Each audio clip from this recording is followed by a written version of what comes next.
Hello, everybody, and welcome to this Board Game Life, episode 79, Allplay Appreciation. I am surprise, it's Mark doing the intro. I am Mark, one of your hosts, and I'm joined by my lovely host, Rob.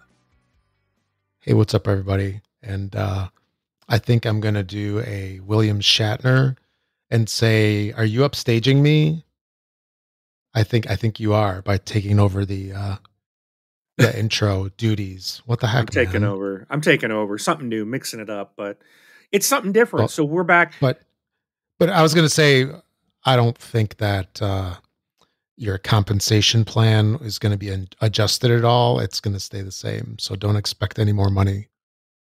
Oh, I'm taking all the monies. All the monies. All of nothing. Exactly. Yeah. I'm going to get all your previous pay plus all my pay. Times 100. Double it. I'm not greedy. 100. I'm just going to double it. Yeah. So I'm getting twice of nothing now. Yeah, there you go. All right. So you might be wondering, wait a minute, episode 79, you guys just released 78 like a day ago. And that's true. But we've had some development, and I wanted to come on and I want to give a huge shout out to Joe Wiggins, the COO of Allplay. If you listen to episode 78, I kind of went off. Okay, not kind of. I got a little emotional. I got a little, what is that called, Rob? You called it earlier. Childish? No. Okay, yes, I'm going to say childish. I'll agree with that. But it was more of that like groupthink. And I think I got kind of sucked into the whole River Valley Glassworks. See, I'm all flustered now. It's a long day. It's been a long day. So we had a conversation. I had a topic that was driven by me and something I was complaining about, whining about. And it was about River Valley Glassworks and the Kickstarter campaign and what happened. And so this morning, we released our show yesterday, Wednesday, and I wake up this morning and Rob is messaging me saying, hey, Joe Wiggins, COO of Allplay, wants to talk to you. And I was like, what? I was like, and he's like, yeah, here's his phone number. And I was like, dude, this is a scam. This is not real. Like, and it turned out that it was real. And Joe had got alerted by kind of pure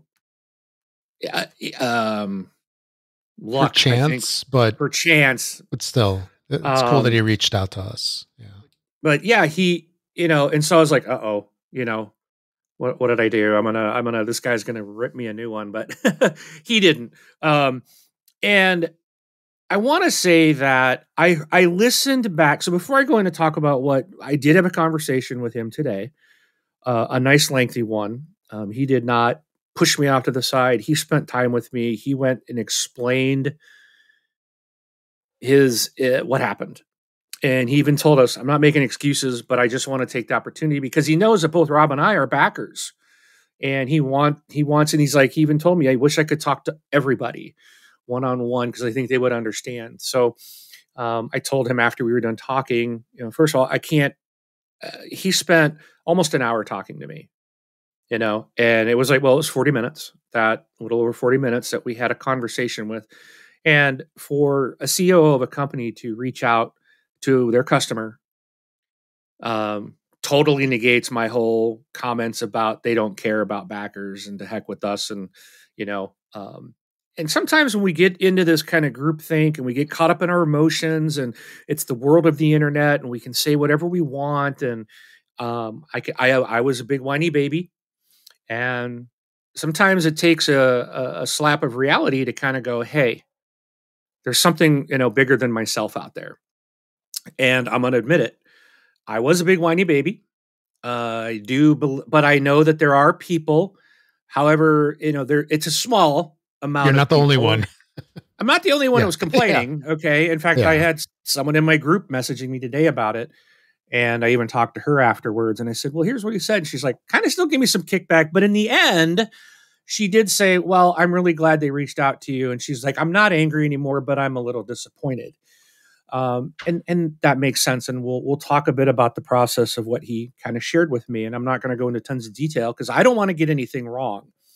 But I'm going to give you the kind of the very high level of what I understood and it made sense to me.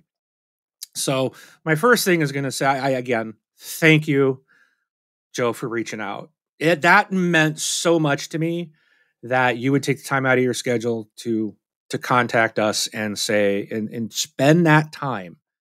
And what I got out of that conversation with you is you do care about your customers, you care about the backers, and it wasn't. I didn't feel like this was a canned message. A canned message doesn't go on for over 40 minutes. We had a conversation back and forth, and he didn't make excuses. He just flat out, here's what happened, and explained some of the situation. So I want to kind of share some of this with everybody. And one thing I took back is this is a good. And one thing that I want to mention is just in case for some of those listeners that maybe haven't listened to these episodes in order, can you kind of just rehash what happened, like with 78? Yeah, like why? Okay. Why you were upset? Because okay, good yeah, point. it doesn't need to go into detail, but just to kind of refresh. Listen to 78 for the detail, because I'd almost rather you not, because I listened back to it today when Rob's like, hey, and I'm like, I probably better listen exactly what I was saying, because sometimes I get on a rant and I just start going. And there's no, it's tough to reel the train in, as Rob can tell you. He's known me a very long time. Perpetual rant machine. Yeah. It feeds itself. I had my own song on our previous podcast that I did for a long time called Rant. And a listener made a song specifically for me about how many rants that I had, and we would play that. Yeah. But first thing I want to say, or I guess I keep saying that, there's a lot on my mind, and I want to hope I get everything out, and we're not going to take a long time. Or are you going to mention it real quick? What happened? I will. I will. Okay. Okay. Yeah, cut me off a minute ago. I'm getting there. Don't yell at me. Don't make me rant at you, Rob. You know what happens. I just want to first say, okay, for the 18th time, I'm going to say something first. Everyone needs to calm down about this, including me. And I'm really grateful that I had this conversation today, because this is kind of a lesson for me on a lot of things out there in the world, especially in the internet. People just say things. People are mad. Everyone thinks that they're the most important thing. And so no matter what it is that you are upset about, and you're going to cancel this, and I'm not doing that, and I'm not giving them anything, which I said, I'm never backing these guys. I said that yesterday. Well, let's calm down and think about things. So, with that said, please give this episode a fair listen. If you're someone who's angry at Allplay, take this opportunity to hear what Joe Wiggins wants to tell everyone individually. What happened on our show the other day is I had brought up a topic about that when Rob and I went to Gen Con, we walked by the Allplay booth and we saw Valley Glassworks, which is a game that both Rob and I have backed, and we bought like the deluxe, kind of all in edition of the game. It was $80 plus shipping, and it's like real nice with all these nice glass components and wooden markers and different things, and we like to deluxify stuff, of course.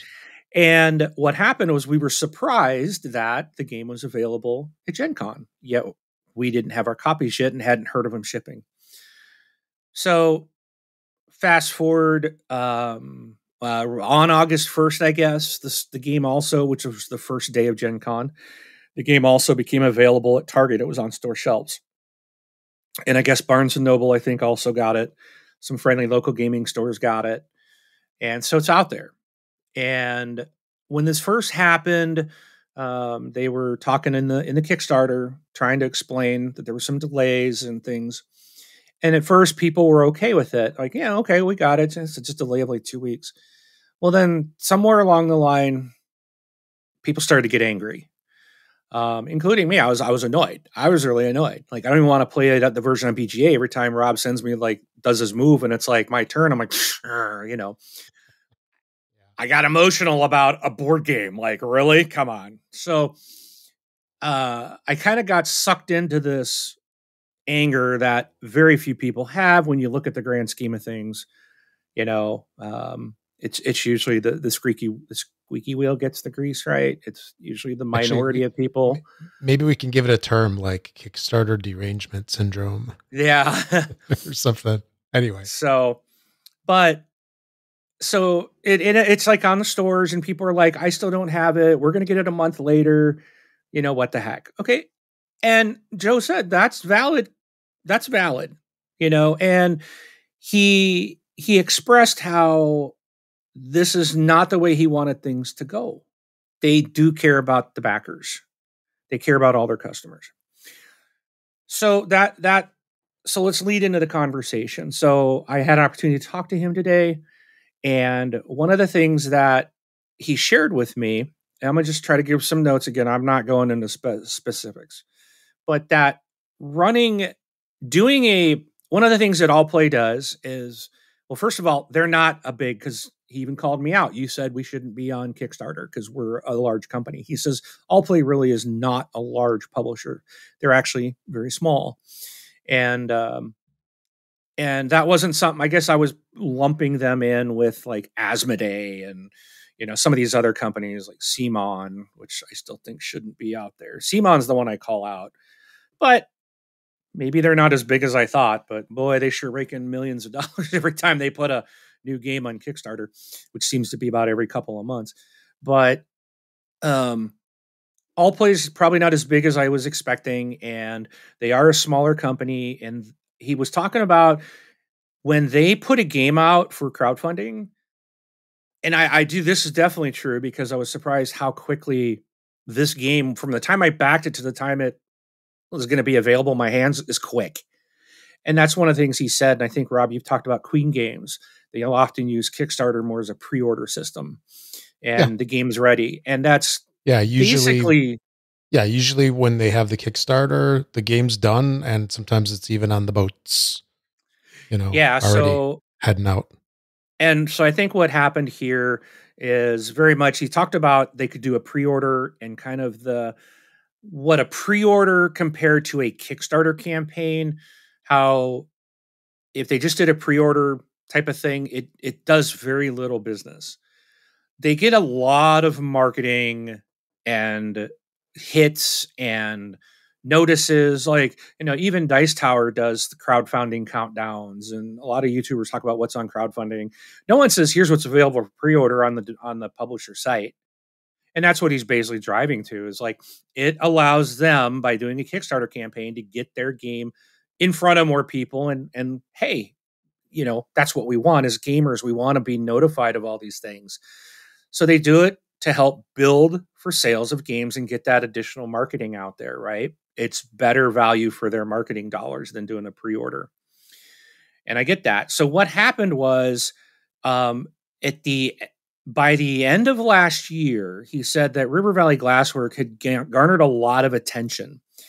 And there was this distribution company that works with places like Target and Barnes and Noble that had spoke to them about this and came to Allplay, or somehow. Okay, again, I don't want to get too specific because I don't want to be something wrong, but it was an opportunity that came to Allplay from this other distribution company that was talking about getting this game into Target on shelves. And this is a huge thing. We all have known this, and Joe expressed this as well, about how important it is for especially a small publisher like Allplay to get shelf space at a Target or a Barnes and Noble. It does just mass amounts of business for them. It opens up a lot more doors for them. And that's what I mean. Don't we want that as consumers? We want game companies that make games that we like to stick around, to make money, to make more games that we're going to like and want to buy, right? So they had this great opportunity, and he stated that this was a separate deal. Like, this had nothing to do with the Kickstarter campaign.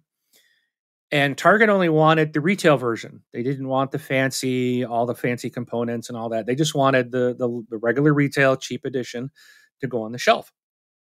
So that was a complete separate deal that in the contract, it had a street date of August 1st, which is what they were expecting. They were shooting to have this game out and launch in Gen Con. They expected backers to already have this game in their hand. Well, what had happened was that there were some manufacturing. They got notified late that a manufacturing issue in the Kickstarter version, the deluxe version, there were some components that weren't going to be ready on time. And at this time, the retail copies had already shipped out. All of those were done. And what was the only thing manufacturing left was some of the deluxe components. And so they ran into an issue of like, okay, we're now going to be late by possibly a couple of weeks due to this manufacturing issue and this delay, that it's going to be in stores a couple of weeks before our backers are now going to get their copy. And if you're familiar with Target, Barnes and Noble, these are huge retailers. Allplay thousands of locations. Yeah. And this was a big order that basically Target had played. So put out. And they can't just go to Target and say, well, you need to push this back. They got shareholders and employees and things to answer to too. And Target's big enough, they'd have been like, whatever, we'll take this other game that someone else wants to. Lots of people, lots of publishers are trying to get shelf space at Target, especially in the gaming industry. I don't know how Target became such a hot spot for board gaming, but it is. Yeah, they led the way in the big box, not big box, but the retail stores. Yeah. Because they were the first ones that did that. And now, Walmart has a little bit of a selection, there's a Meijer store here in the Midwest. Yeah, they have some. Yeah, my Fred Meyer's has a gaming section. Oh, that's a different one. That's a different store. But I think, isn't Fred Meyer? No, it's Fred Meyer's is a store, and then there's Meijer, Meijer. It's a Midwest chain, kind of like Target, just smaller. Okay. Yeah, but I got grocery store chains out here that have a board game section. Oh, yeah. Walmart has like an entire aisle now, and it's just like, so these are important because this gets, before when it was to your local game store, not a lot of people went in there. I'm not a gamer, but when it's in your Walmart and your Target, everyone is seeing it. You got so many more eyes on your stuff, and it's like, ooh, this looks good. And then it's so huge opportunity for them, and they just couldn't push the street date. They couldn't. They can't go to Target and say that. They would have run the risk of losing that opportunity.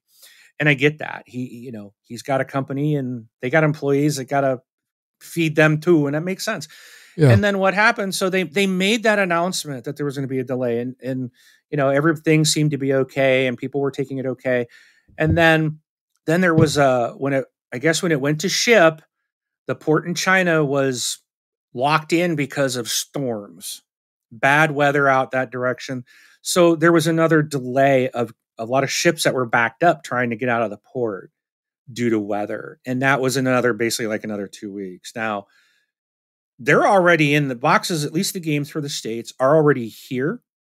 And they're heading out to the fulfillment center. So, we'll probably possibly have our games here maybe by the end of the month. Maybe, but should be by the, I guess depends on where people are at. You should have them pretty soon. But the thing that he mentioned too is like, he really feels bad about this. And again, I believe it. I could tell the passion in his voice when he was talking. He didn't just give me a couple of minutes and say, look, we care. What can I do to make this right? He didn't ask me he didn't offer anything. Like, he didn't ask, like, what can I do to make this right for you? And I didn't ask, I wasn't even expecting his call, but, stuff happens. And I told him, I said, I get that. I said, I think one of the things is backers and stuff, we all kind of get this idea that, hey, we're going to get this thing first. And we are not, we're not on the other side seeing how business works. And this totally makes sense that they had a separate deal of just the retail release. That's what was available. Target does not have the deluxe version. So, also the versions that we are going to get from backing, we're going to get the expansion is included, which everyone else is going to have to pay for. We get the first player token and stuff like that. Those things are still exclusive to us, and they are coming. And I think we're going to be very happy with this game when we get it, with not only the quality of the components, which is big for me, but also the gameplay and the game itself. Um, we we get wrapped up sometimes, like I was saying, I'm not someone that says I'm in first class, serve me, you know. And but yet that's kind of, I think, what a lot of us, maybe the mentality we had with being a backer, like we're everything to the company. And we are important, without the backers, things like this aren't going to be able to get made. Even when we say someone like Allplay, well, Allplay's not that big. And he shared some things with me about how the publishing world works in the game side, and how they, when do they get payment? So put it this way, all the money they've invested, the backers are going to have their game before Allplay even gets paid. So, Yeah, because they got to pay shipping, they got to pay the the the manufacturing manufacturing, the plant, shipping, and yeah. yeah, And he's like, fulfillment house, and yeah, the distribution places don't pay them right away. It takes time. And, so there's a lot of things they had to deal with that were unexpected. And, if we were all kickstarted the retail version, yeah, we would have had it, you know? So it's again, I think it's just, we need to take a moment to just, you know, calm ourselves down. And this goes for anything out there on the internet. The world is such an angry place. Um, and again, with me, and I was even thinking, okay, I also went off on Spin Masters on quality. You know, maybe there's more to it. Maybe there's a reason why it was what I would consider lower quality, or maybe my expectations were too high. Just because this was a single release, it wasn't like there was multiple versions. And because I like the deluxeified, when I get a retail game, it's not that's on me. So I might owe Spin Masters a little bit of an apology as well. um, but yeah, I think that pretty much, when I hear all that, and I hear what happened, and it's not something, I mean, and I am like just trying to lightly summarize. And now someone might say, well, Joe could put this on a blog or do something. No, it's not that he spent 40 minutes talking to me. There's a lot of intricacies. There's a lot of things that he talked about that, you know, and if he tries to go like something here's a paragraph, it's still not going to make the people happy. People yeah, that because want to be angry are going to be everybody's gonna, angry. yeah, they're gonna all do the TLDR thing. You know that too long What's didn't read. Oh, Yeah, TLDR. Then their response. It's yeah. like, yeah, most people will just kind of react first without even wanting to see the details and stuff. Because I know that there were some responses, and I don't, as to what was going on, but sometimes people don't even want to listen. And Yeah. again, And yeah, so again, the delays were not due to war. I made a comment about that, and I think he even said that today. He's like, I don't know where that came from. I got to find the source. And I don't think those games are going through the Suez Canal. They're coming probably from well, China, I would assume. yeah, and I think that might be on me, Yeah. because I know I back a lot of things. I know I've read on one of them about them getting. I've seen several times about going around the um, Cape Horn or through the whatever. Cape Horn. Yeah, I was going to say the Horn of Africa. I'm like, that's not right. south of Yemen, where our U.S. Navy is engaging with Houthi rebels, and they're attacking cargo ships and stuff. And so that was not the case. And I made a comment about war and blaming it on war. And I gotta own that. I think that was my fault. It was Like delays in Cape manufacturing. Horn is like South Cape Horn. America. Cape Horn is South America. Okay, so I failed Yeah. geography. I don't know. I'm old and I don't remember. That was a long time Yeah. ago. But Cape Town. I know where Yemen is, the Mid East. So, anyways, the delay for the Kickstarter backers is due to the components and storms because retail had already been shipped. So it's not a war. They're not making stuff up. And again, like Rob, you made a comment to me earlier about, well, I'd rather them take the time to give us the good quality components Oh yeah. instead of saying, well, we got to get it to the kickbackers first, just rush it and give us garbage stuff. Because I think you've had experience with some of that in the past, right? Oh yeah. Oh, absolutely. Like one of my favorite games, Manhattan Project from Minion Games. You know, it was one of the early Kickstarters, and the components were messed up because there was some miscommunication with dimensions of cubes and stuff. So instead of cubes, we got rectangles or like Yeah. rectangle cubes or whatever. Yeah. Um, so, and I feel this way too about video games. And I know we've talked a lot about this on this Xbox Life, where, you know, I would rather wait another couple months and get the bugs, you know, knocked out rather than get the game early and then have save issues, which are frustrating as heck. I'm looking at Oh, you, Ori, and the Will o' the Wisps, but I'm looking at you, the first descendant, crashing every 3 minutes. I can't even, it's there you go. unplayable at this point. I Yeah. love that game and I can't play it now because it's just Yeah. constantly crashing. Oh, Exactly. So it's like I'd rather wait a little bit longer and just get the real deal. Cyberpunk, another example, right? Oh, that was a train oh. wreck. Oh, and by the way, Borderlands 4 is coming out. Did you see the trailers for that? Hey, this is a board game life. This is I not this segue. Xbox life. Hey, I am one of the founders of this show, so I can talk about whatever I want. This Anyway, is the beginning of the coup. I took over. yeah, the palace coup.